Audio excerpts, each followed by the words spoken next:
Hi, it's Robert, an ambassador for Christ, and as you know, where I go, the kingdom goes. Remember, eat the fish and spit out the bones, for some things you may agree with, and as usual, some things you may not. Woo! It's madness! Listen, what is the devil's plan for your mind right now? What is the devil's plan for your mind right now? Your mind. Man, you know what, right? Over the past few days, it's been crazy in the head. My mind has been going a bit mad. And like, let me show you something. You know when you go to, you go to work, you talk to your friends, you go in here, you go in there, you're going shopping, you look after the kids, you're seeing family members, you're doing this, you're doing that, you're going round, and you're doing this, and then you're thinking about that, and then you didn't phone that, and then that's not working out, and then that's not working out, and that's going wrong, and you're like, I'm trying to do this, and I'm trying to do that, and I ain't got enough time, and I'm trying to run here, and I'm trying to run there. Does that sound like you? Oh my days. Listen, all this, oh sorry, that's spit. Woo, it's flying, man's, what's it, hooping and hacking, like I'm preaching from the pulpit. But listen, all right, it's mad. See, if your life is like, that's funny. If your life is like that, yeah, that is what the devil's plan is for your life and for your mind, is to get your mind like this. I like looking around. Robert, what are you looking for? I ain't looking for nothing. It's getting you thinking. You're thinking, what's he doing? But that's what I'm saying. The devil wants to get your mind like this, right? Like this. That's his plan, to get your mind like this. I was talking to a sister the other day, and she said, she was telling me what's going on in her life, and she said that it feels like there's a hamster wheel in her head, and a hamster's running on a hamster wheel in her head.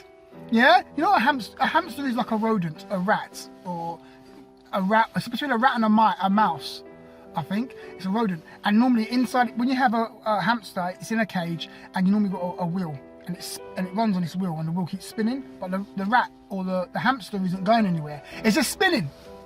That's what she said was going on in her head. It's like that. It's like when you're driving a manual car. If you're in America, you probably got automatic. But my English brothers, yeah, they will know what I'm talking about, and sisters, obviously.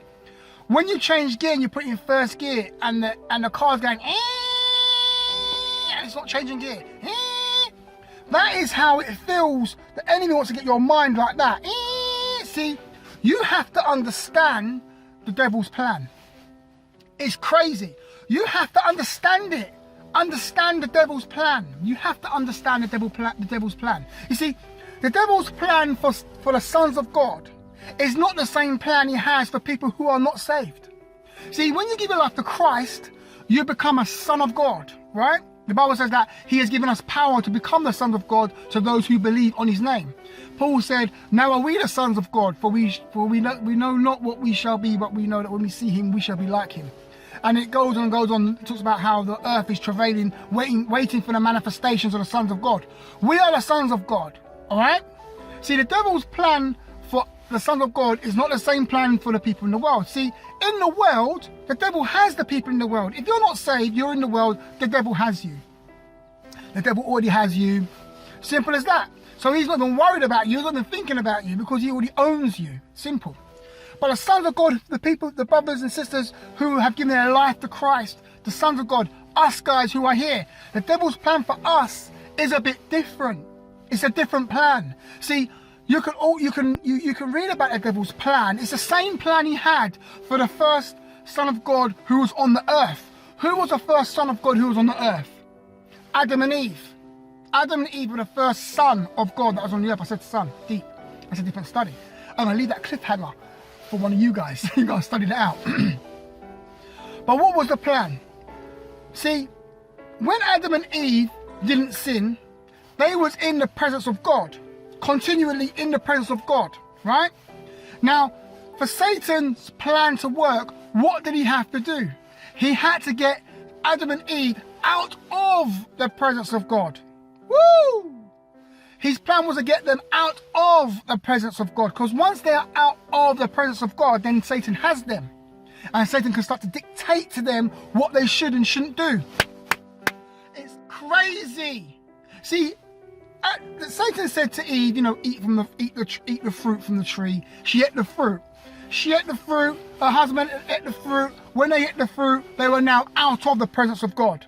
This is why it says their eyes were opened and they knew they were naked. And then God said, Adam, where are you? Yeah? When God said, Adam, where are you? He knew where they were. But God always talks to you in questions. He will say to you, why are you doing that? You're doing some evil. And God will say to you, why are you doing that? And you're like, for real, why am I doing that? God talks in questions sometimes. He will speak to you in questions. Oh, that's deep. If you want to hear the voice of God, one of the ways is God will ask you questions. He knows the answer. He just wants you to ask yourself that question. And then in you asking yourself that question, you will know where you're at. Yeah? So he said to Adam and Eve, where are you? He knew where they were. And they knew that they said, we sinned and whatever. We hid ourselves. We heard your voice walking in the garden. That's another conversation there. But we heard your voice walking in the garden and we knew we were naked and all this stuff here. What happened? They were out of the presence of God. See, it's like God was saying, Adam, where are you? You're not in me. You're not in me. Adam, where are you? You're not in me. Yeah? So when they knew where they were through the sin took them out of the presence of God. Now listen, that is Satan's plan for you and for your mind. See, if he can get your mind revved up, if he can get your mind spinning like crazy, if he can get your mind on the things on the earth plane, if he can get your mind thinking about earthly things all the time, then that means you're going to be out of the presence of God. See, the worldly mindset, don't get me wrong, yeah, you have to live your life. You have to live your life, I know that. Put it all into context, we're all adults here.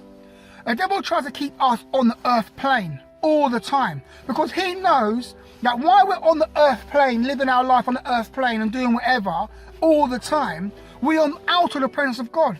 And when we're out of the presence of God for a certain period of time, he can start to sow all sorts of madness. And the next thing you know, you've been out of the presence of God for the past month. When did you read the Bible last? God said, God just gave me a word for you. He said to ask you this question. When did you read the Bible last? When was the last time you was in God's presence?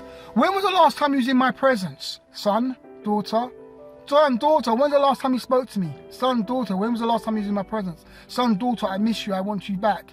Son, daughter, I want to talk to you. Son, daughter, please, I have mercy and grace that I want to pour out upon you now. There's your prophecy. There's your word from God. God just spoke through me to you. God speaks in questions. Can you answer that question? Think about what God just said just there. When was the last time? See, God knows, obviously God knows, and obviously God knows everything. But the enemy knows that, I'm talking about Satan now, Satan knows that the more you can stay out of God's presence, the more he can start to dictate to you and start to put you in bondage and start to mess you up.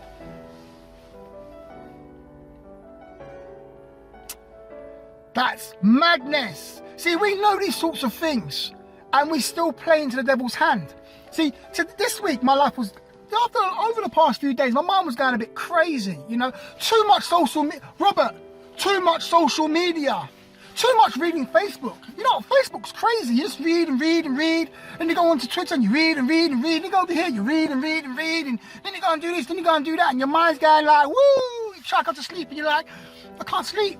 Your mind's so revved up.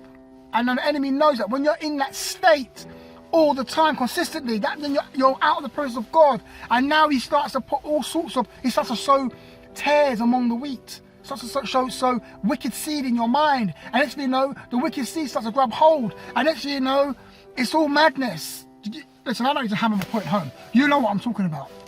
So the devil's plan for your life, or the devil's plan, you have to understand the devil's plan, or the devil's plan for your mind is to keep you out of the presence of God, to keep your mind focused on earthly things. Because if your mind is continually thinking about earthly things, you're not thinking about heavenly things.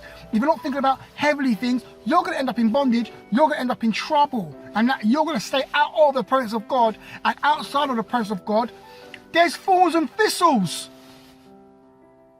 When you're out of your place, it's thorns and thistles that's going to be there. I don't want to have a life filled with thorns and thistles. No, thank you. The devil wants to put thorns and thistles in your life. Thorns and thistles represents man's poverty. When I say poverty, I don't mean poverty is in money, as if that is a part of poverty. I'm a poor man mindset. I'm not having an abundant life, living a poor life, when I say poor life, like I said, I'm not talking about finance. I mean, no victory. You know what I mean? No good things, no blessing, pure curse. I don't want none of that. No solutions, no answers to your questions, no direction in your life, no destiny. Don't know where you're going. Walking around your life blind, like what's going on? Devil's blinded you, just like how he blind Samson. Because what did Samson do? It's like messing with the world. He messed with Delilah. It's like messing with the world. He got blind. Wow, that's a powerful revelation. Are you still here? It's crazy. Anyway, I'm going to stop right there. That's a powerful revelation, what I just said right there. If you caught it. Is Robert an ambassador for Christ? Listen, tell me what you're going to do this week to get into the heavens. What are you going to stop? What worldly activity are you going to stop this week? Tell me. Tell me what is stopping you from getting into the heavens. Tell me, put it in the comments down below, and tell me what you're going to do to get into the presence of God this week. Because tomorrow's Monday. It's going to be I know a new week's Sunday, but I'm saying tomorrow you're going to go to work, drop the kids at school, and do all the bits and pieces. So tomorrow it's on. So you need to be prepared for battle. Yeah, take that mind off. Anyway, and you know what, right? I didn't give you a quick solution, did I? You know what? The solution to all this is getting the presence of God. That's it. Get your mind in the presence of God. Get your mind on the things of God. That's it. Simple as that. It's Robert, an ambassador for Christ, and as you know where I go. The Kingdom Girls, remember, eat the fish, respect the bones, like, subscribe, share, and I'll see you guys in the next video. Oh yeah, whatever. Alright, talk to you guys tomorrow. Have a great day, alright?